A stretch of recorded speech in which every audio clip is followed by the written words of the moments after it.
नमस्कार विद्यार्थी मित्र मैत्रिणींनो, करंट अफेअर्स बाय मेघाली या मराठी यूट्यूब चॅनलवरती आपले मनपूर्वक स्वागत. इथे आपण डेली करंट अफेअर्सचे इम्पॉर्टंट 12 क्वेश्चन्स पाहतो, जे तुम्हाला आपल्या येत्या MPSCच्या सर्व एक्झाम्समध्ये, सर्व सरळ सेवांमध्ये आणि केंद्रीय परीक्षांमध्ये नक्कीच पाहायला मिळतील. त्यामुळे आपल्या चॅनलवरती जर तुम्ही पहिल्यांदा आले असाल तर चॅनलला लाईक करा, जास्तीत जास्त विद्यार्थ्यांपर्यंत आपल्या चॅनल शेअर करा, जेणेकरून सर्वांना या चॅनलचा उपयोग होईल. आणि सबस्क्राईब करायला विसरू नका. सगळ्यात महत्त्वाची गोष्ट, लेक्चर शेवटपर्यंत पहा, एकही प्रश्न स्किप करू नका आणि स्वतःच्या शॉर्ट का होईना नोट्स मेंटेन करण्याचा प्रयत्न करा. आजचा दिवस म्हणजेच गुढीपाडव्याचा दिवस आणि आपल्या सगळ्यांसाठी खूप महत्त्वाचा दिवस महाराष्ट्रीयन लोकांना. तर माझ्या वतीने आणि आपल्या चॅनलच्या वतीने माझ्या सर्व विद्यार्थी मित्रमैत्रिणींना गुढीपाडव्याच्या आणि नूतन वर्षाच्या हार्दिक शुभेच्छा. ठीक आहे, तर पाहूयात आजच्या म्हणजेच 19 मार्च 2026च्या चालू घडामोडी. प्रश्न पहिला, सागर उपक्रम कशासाठी आहे, असा प्रश्न आहे. तर याचे योग्य उत्तर आहे पर्याय क्रमांक ए, भारतीय महासागर क्षेत्रातील सहकार्य वाढवण्यासाठी. महत्वाचे पॉइंट्स पहा या प्रश्नाचे. हा उपक्रम भारतीय महासागर भागामध्ये आपलं सहकार्य वाढवण्यासाठी आहे. IOS सागर चा दुसरा टप्पा 16 तारखेपासून सुरू झालाय आणि सागर याचा अर्थ security and growth for all in one region असा त्याचा अर्थ आहे. आणि या उपक्रमाचं वेगळेपण असं आहे की परदेशी नौदलाचे अधिकारी थेट भारतीय नौदलाच्या जहाजावरती येऊन प्रशिक्षण घेतात. ठीक आहे, हा पण पॉइंट लक्षात ठेवा. पुढील प्रश्न दुसरा, भव्य योजनेअंतर्गत किती इंडस्ट्रियल पार्क उभारले जाणार आहेत. तर या प्रश्नाचे योग्य उत्तर आहे जवळजवळ 100. महत्वाचे पॉइंट्स पहा. भव्य योजना केंद्र सरकारने मंजूर केलेली आहे. ही केंद्रीकृत योजना आहे. या योजनेसाठी 33,660 कोटी रुपये इतका मोठा खर्च होणार आहे. देशात 100 plug and play industrial parks उभारता येतील या माध्यमातून आणि इथे उद्योगांना थेट तयार पायाभूत सुविधा मिळणार आहेत. त्यामुळे व्यवसाय सुरू करतानाचा त्रास कमी होईल. आणि याचा उद्देश काय आहे तर देशात मॅन्युफॅक्चरिंग क्षमता वाढवायची आहे. आणि ही योजना national industrial corridor development programme म्हणजे NICDP या आधारे आखली जाते किंवा आखलेली आहे. ठीक आहे, पुढील प्रश्न तिसरा, ALMM फ्रेमवर्कचा विस्तार कोणत्या मंत्रालयाने केला आहे. तर याचे योग्य उत्तर आहे पर्याय क्रमांक डी, नवीन आणि नवीकरणीय ऊर्जा मंत्रालय. महत्वाचे पॉइंट्स पहा. ALMM चा फुल फॉर्म आहे approved list of models and manufacturers. आणि ALMM लिस्ट 3 मध्ये सौर इनगॉट्स आणि वेफर्सही जोडलेले आहेत. ही यादी 1 जून 2028 पासून लागू होईल. हा निर्णय देशातील सौर उत्पादन वाढवायला मदत करेल आणि आयातीवरचा निर्भरता कमी होईल आणि आपल्या पुरवठा साखळी ही मजबूत होतील. या माध्यमातून जुने प्रकल्प सुरक्षित राहतील कारण प्रकल्पांसाठी ग्रँडफादरिंग नियम लागू केलेला आहे. शेवटचा पॉइंट लक्षात घ्या. पुढील प्रश्न चौथा, चारचाप कूट हा सण कोणत्या राज्याशी संबंधित आहे. तर या प्रश्नाचे योग्य उत्तर आहे पर्याय क्रमांक बी, मिझोराम या राज्याशी. महत्वाचे पॉइंट्स पहा. चारचाप कूट हा मिझो समुदायाचा एक वसंत ऋतूतील सण आहे. झूम शेती झाडे कापल्यानंतर लोक हा सण साजरा करतात. हिवाळ्याचा शेवट आणि वसंत ऋतूची सुरुवात याचा संकेत देतो हा सण. आणि चारचाप कूट 2026 आयझॉल मिझोरामची राजधानी येथे पार पडला आणि मुख्यमंत्री लाल दुहोमा या कार्यक्रमासाठी उपस्थित होते. 1973 पासून हा सण मोठ्या प्रमाणावरती पुन्हा साजरा होतो आहे. पुढील प्रश्न पाचवा, 24 स्पीड पोस्ट सेवा कोणत्या संस्थेद्वारे सुरू करण्यात आलेली आहे. तर योग्य उत्तर आहे पर्याय क्रमांक सी, पोस्ट विभागामार्फत महत्त्वाचे पॉईंट्स पहा. 24 स्पीड पोस्ट ही पोस्ट विभागाची नवीन प्रीमियम सेवा आहे. कम्युनिकेशन मंत्रालयाच्या अधीन ही सेवा सुरू करण्यात आलेली आहे.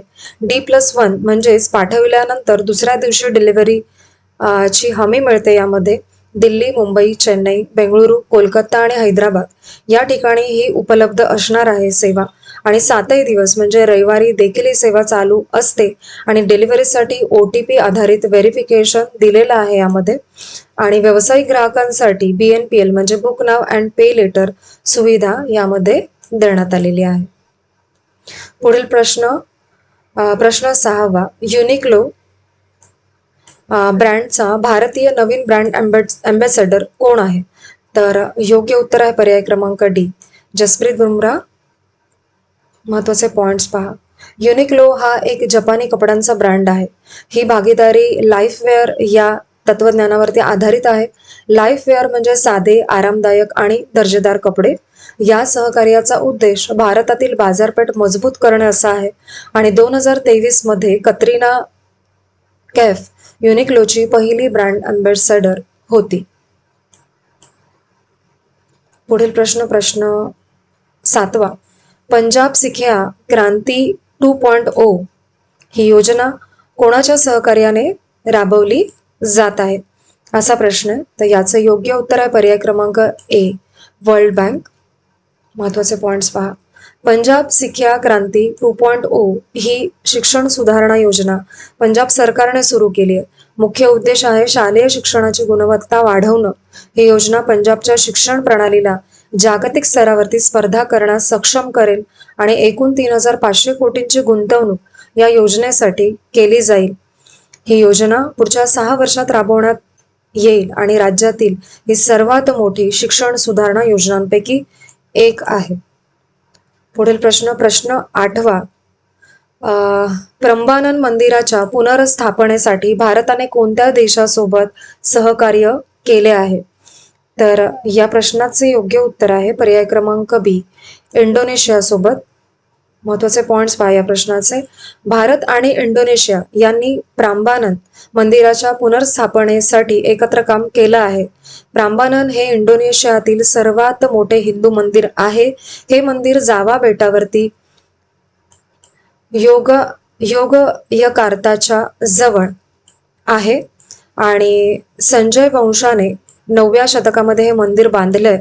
आणि या संकुलात जवळजवळ 240 मंदिर आहेत. आणि 1991 मध्ये युनेस्कोने या मंदिराला जागतिक वारसा स्थळ म्हणून मान्यता दिलेली आहे आधीच. पुढील प्रश्न 9वा. Lower Kopili hydroelectric project कोणत्या राज्यात आहे? योग्य उत्तर आहे पर्याय क्रमांक C, आसाम या राज्यात आहे हा प्रकल्प. महत्त्वाचे पॉइंट्स पहा. Lower Kopili hydroelectric project 120 megawatt क्षमतेचा जलविद्युत प्रकल्प आहे. हा प्रकल्प आसाममधील कोपिली नदीच्या खोऱ्यामध्ये आहे. या प्रकल्पाचा प्रकार रन ऑफ रिव्हर असा आहे आणि वेस्ट कार्बी अँग्लॉंग आणि डिमा हासओ या जिल्ह्यांमध्ये हा प्रकल्प आहे. आणि एशियन डेव्हलपमेंट बँक कडून या प्रकल्पासाठी निधी मिळालाय. आणि कोपिली नदी ही ब्रह्मपुत्रा नदीची दक्षिणेकडील मोठी उपनदी आहे. आणि कोपिली नदीची एकूण लांबी जवळजवळ 256 किलोमीटर इतकी आहे. पुढील प्रश्न 10वा. नेपाळमधील पहिली ट्रान्सजेंडर महिला खासदार कोण बनली? तर योग्य उत्तर आहे पर्याय क्रमांक A, भूमिका श्रेष्ठा. महत्त्वाचे पॉइंट्स पहा. भूमिका श्रेष्ठाने नेपाळच्या पहिल्या ट्रान्सजेंडर महिला खासदार आहेत आणि त्या LGBTQ हक्कांसाठी सक्रियपणे काम करतात. ब्ल्यू डायमंड सोसायटी ही LGBTQ हक्कांसाठी काम करणारी संस्था आहे आणि त्यांची निवड प्रोपोर्शनल रिप्रेझेंटेशन्स पद्धतीने झालेली आहे. त्या राष्ट्रीय स्वतंत्र पार्टीतून खासदार बनल्या आहेत. आणि नेपाळने 2013 मध्ये तृतीय लिंगाची ओळख मान्य केली आणि 2023 मध्ये सर्वोच्च न्यायालयाने समलिंगी विवाह नोंदणीला परवानगी दिलेली आहे. पुढील प्रश्न 11वा. महाराष्ट्र रिपेलिंग बिल 2026 अंतर्गत किती जुने कायदे रद्द करण्यात आले? तर योग्य उत्तर आहे पर्याय क्रमांक सी, जवळजवळ 80. महत्वाचे पॉइंट्स पहा. महाराष्ट्र विधानसभेने महाराष्ट्र रिपेलिंग बिल 2026 मंजूर केलंय. या विधेयकाने 80 जुने आणि कालबाह्य कायदे रद्द केले. हे कायदे वापरात नव्हते, त्यामुळे त्यांना रद्द केलेलं आहे. रद्द झालेल्या कायद्यात बॉम्बे, बेंगॉल, हैदराबाद चे कायदे आहेत. यामध्ये 24 बॉम्बे ऍक्ट्स, 18 हैदराबाद ऍक्ट्स रद्द झालेले आहेत. आणि मंत्री आशिष शेलार यांनी हे विधेयक सादर केलं आणि ही प्रक्रिया झाल्याने राज्यामध्ये कायद्यांची व्यवस्था अधिक स्पष्ट आणि अद्ययावत होते. पुढील प्रश्न 12वा आणि आजचा शेवटचा प्रश्न. फ्लोटिंग लायडार बॉई सिस्टम कोणत्या संस्थेने विकसित केली? तर योग्य उत्तर आहे पर्याय क्रमांक D, NIOT, national institute of ocean technology या संस्थेने. महत्वाचे पॉइंट्स पहा. तमिळनाडूच्या मुथम किनाऱ्यावरती या सिस्टीमची चाचणी झाली. हा लिडार म्हणजे लाईट डिटेक्शन अँड रेंजिंग तंत्रज्ञानाचा वापर यामध्ये केलेला आहे. सिस्टीम समुद्रातील वाऱ्याची गती, दिशा आणि बदल अचूकपणे मोजतो. याचा डेटा 300 मीटर उंचीपर्यंत देखील मिळतो आणि चक्रीवादळ ट्रॅकिंगमध्ये ही प्रणाली खूप उपयुक्त आहे. नवीकरणीय ऊर्जा विशेषतः विंड एनर्जी प्रकल्पांसाठी सिस्टीम फार महत्वाची आहे असं सांगण्यात येत आहे.